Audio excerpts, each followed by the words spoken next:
Alors on va parler de la centrale de Fessenheim, puisqu'on parle d'énergie. L'ASN, l'autorité de sûreté nucléaire, alerte et demande à EDF de produire un dossier technique précis pour la fermeture de Fessenheim. Est-ce que ça veut dire qu'on ne maîtrise rien ni sur la technologie, ni sur le calendrier pour savoir comment est-ce qu'on peut fermer cette centrale, cette fermeture tellement promise? Est-ce que c'est un saut dans le vide? Non, ça ne veut pas dire ça, heureusement. La fermeture de Fessenheim, elle avait été promise à de nombreuses reprises. C'est un engagement que le président de la République avait repris dans sa campagne. Ça fait partie des engagements que nous tenons, puisque nous allons vraiment fermer la centrale électrique de Fessenheim, en fermant le premier réacteur en février prochain et le deuxième en juin.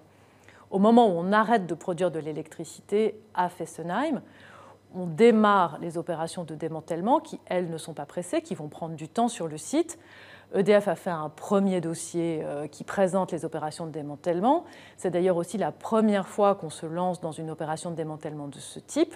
L'ASN dit qu'il faut compléter le dossier. Je pense qu'elle est totalement dans son rôle. Où sont les manques ?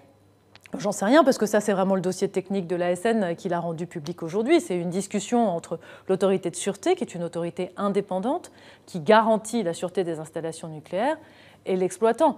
Mais ce que je peux dire, c'est que ce démantèlement prendra le temps nécessaire, qu'on n'a pas d'urgence particulière, et que, bien évidemment, il sera fait dans des conditions que l'ASN juge satisfaisantes. Et si EDF doit compléter son dossier, EDF complétera son dossier. Et si ça doit retarder le calendrier, ça retardera le calendrier. Non, ce n'est pas une question de retard de calendrier. Ça pourrait retarder le calendrier.